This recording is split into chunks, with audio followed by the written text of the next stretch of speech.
to je bio Zoran Jeftović, hvala. Sad ćemo čuti Radovana Kalabića. Ja sam prinuđen da svoj koncept prethodno pripremljen za ovo izlaganje odložim, budući da sve ono što sam imao, profesor Trkulja je već u jednom portretisanju na jedan sistematičan, efektan način iznao. Ali u meni ne pada teško da improvizujem. Jer improvizacija je i čin između ostalog djela nadahnuća. U ovom slučaju nadahnuće postoji, to je naš dugogodišnji prijatelj Miloš Knežević, njegovo delo, impresivno delo, gdje je ova brojka od 1870 programskih aktivnosti, kako se to birokratski rečnikom kaže, zaista predstavlja jednu impresivnu cifru, ali iza nje stoji pre svega čovjek. Stoji lično Miloš Knežević i to je samo jedan segment njegove aktivnosti, njegove stvaralačke ličnosti, jer pre svega mi danas smo se ovdje okupili povodom stvaralačke ličnosti Miloša Kneževića. On nije jednodimenzionalni stvaralac. Naprotiv, ako bi se to tako moglo reći, on je jedan renesansni čovjek u vremenu obezluđenja i u vremenu u kome je Svjetska zdravstvena organizacija nedavno postojećim bolestima pripisala jednu novu, a to je bibliofobija ili strah od knjige ili strah od čitanja. Nije to sigurno ta ekspertska ekipa slučajno radila, vjerovatno je ona konstatovala stanje na većem broju uzoraka ga potvrdila. A s druge strane imamo danas kulturu, ili bolje reći vladavinu nekulture Instagrama, vladavinu slike. Jer čak je i bilo koja reč suviše, do sad je suvereno vladao Facebook u toj propulzivnosti komunikacije. Ali na Facebooku bi se i zabeležila neka rečenica. Shvatilo se da je to suviše. Ne treba nam jedna reč, dovoljno isključivo slika. I ono što je Milan Kundera predvideo 80. godina prošlog vijeka, da ćemo mi doći u kulturu, kako je on nazvao, imagologije, apsolutne vladavine i prevlasti slike nad mišljenjem, rečju i slovom.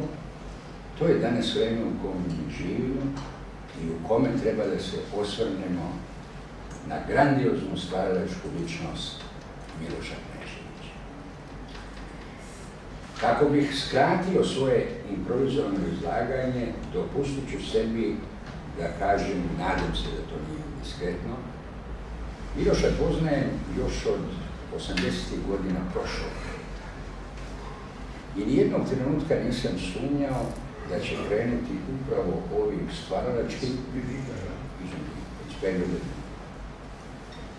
nijednog trenutka nisam sumnjao da će krenuti ovim putem, jer naprosto i kad nisam čitao dela koja su potvrdila, odnosno govorila o tome, da je sudbinu čovjeka određuje njegov karakter, negdje sam je u primisli imao i gledajući njegovo ponašanje u situaciji u kojoj je branio, za razliku od većine svojih ondašnjih kolega, slobodu izražavanja, ne samo umjetničkog, već i teorijskog, kada je stajao u odbranu kritičke misli vladajuće ideologije i zvanične ideologije. On se već tad nije opredelio kao njegove tadašnje kolege, koje su naravno i postali u međuvremenu, ambasador, političari, profesori, zatim političari neistaknutim funkcijama i tako dalje.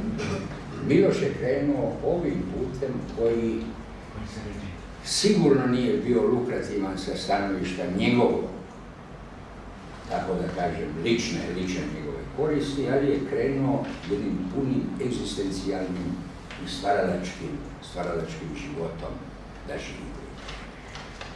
Ono što je meni potvrdilo od pre neko veče, a što sam i ranije znao odlazeći kod njega što u vikendice pored Pančeva, nije Miloš samo geopolitičar, polihistor, on je čovjek pre svega umjetnička duša, koja iz te svoje širine, tolerancije, kulture slušanja, kulture dijaloga, po meni jedino nije stigao da uradi ono što sad očekuje od njega i predviđa.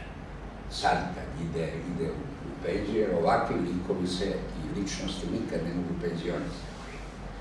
Znate, i taj izraz stari slovenski mirovina, on već na izvestan način čoveka već stavlja, umiruje ga, to za Miloša sigurno ne važi. I kad kažem za taj talent i za tu stvaralačku dimenziju koju nije još do kraja doveo, tu mislim pre svega na njegov literarni talent. On je došao do duše do izražaja, posebno u njegovim dnevničkim zapisima i u nekoliko knjiga, gdje je pokazao vanredni afinitet za detalj ili za ono što su teoretičari stilskih figura nazivali da u detalju otkrije cjelinu ili pars pro toto, gdje pokazuje ne samo jednu ličnost koja je toliko radoznalo otvorena prema svijetu, nego ličnost koja može umjetnički da preradi i slikovito dočara svom čitaocu, a Miloš ipak ima svoje čitaoce, iako su i vreme ovako kako smo da konstatovali, ali mislim da ne može dnevnik kao žanr. Za dnevnik kao žanr ne hvata se neko ko nema tu literarnu u sebi poziciju, taj literarni poriv, taj literarni poziv, ako hoće.